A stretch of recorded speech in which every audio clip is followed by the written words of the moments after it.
दुखतंय का? Pain killer वगैरे एखादी देऊ? बरं वाटेल. नाही नको, ठीक आहे, एवढं नाही काय झालंय. तुम्हाला लागलंय का? हवंय का काही? मी ठीक आहे. Okay okay. ओके. सॉरी. का? ते माझ्यामुळे तुमची ट्रिप कॅन्सल झाली म्हणून. अशी माझी कुठे ट्रिप होते ती? तुम्ही आलात म्हणून आपण दोघं गेलो. मला फक्त रोहन आणि अधिरासाठी वाईट वाटतंय. त्यांचं काय, ते जातील परत वेळ काढून. पण ओव्हरऑल जे काही घडलं त्याबद्दल सॉरी.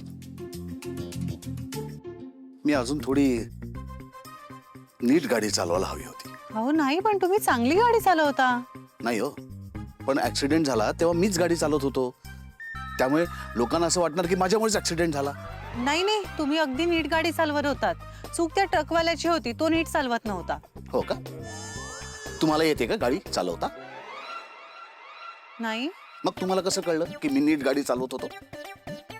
कारण तुमच्या बाजूच्या सीटवर बसून मला भीती नाही वाटली म्हणून. भीती वाटत नव्हती हा एकच क्रायटेरिया आहे समोरचा माणूस गाडी चांगला चालवत होता हे सांगायला? अहो आता जेवण छान झालंय हे सांगणाऱ्याला स्वतःला जेवण छान करता यावं लागतं, असं काही गरजेचं नसतं. मुळात जेवण चांगलं झालंय की नाही हे भुकेवरनं ठरतं. एक मिनिट, म्हणजे काय म्हणायचं आता तुम्हाला?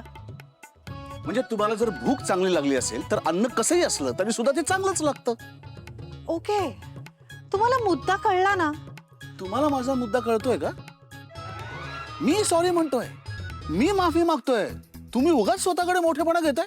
काय म्हणजे मोठेपणा घेते? नाही तर काय, तुम्ही फार चांगली गाडी चालवत होतात, तुमच्यामुळे काही झालं नाहीये. उगाच माझ्या जखमेवरती फुंकर मारून तुम्ही स्वतःकडे मोठेपणा घेताय. काय बोलताय तुम्ही? कळतंय का तुम्हाला? अहो मोठेपणा घ्यायचा प्रश्न कुठे येतोय ह्यात? मला खरंच वाटलं की तुमची चूक नव्हती, कारण ट्रकने मागून धडक दिली ना, मग ते मी तुम्हाला बोलून दाखवलं. मग ह्यात मी मोठेपणा कुठला? मोठेपणा तर तुम्ही घेताय सारखं सारखं, हे त्याला सारखं दोष देऊन. हे बघा, जेव्हा धडक बसली ना तेव्हा गाडी मी चालवत होतो का नाही, याच्यात मोठेपणाचा प्रश्न आला कुठे? चूक झाली.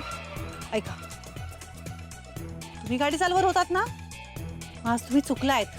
तुम्ही भयंकर मोठी चूक केली आहे. इतकी मोठी चूक जगात कुणीच करू शकत नाही, इतकी मोठी चूक. काय बोलताय तुम्ही? काय वाटतं ते बोलताय? माझी चूक कशी काय सांगा मला?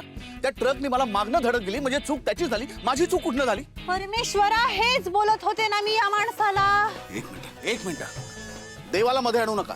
संभाषण आपल्यामध्ये चाललंय, त्याचा काही संबंध नाहीये. खरं तर यात काहीच अर्थ नाही हे मलाच कळलं पाहिजे होतं, कारण जर तुमच्याशी संभाषण बरं व्हायला लागलं की तुम्ही भांडण उकरून काढताच.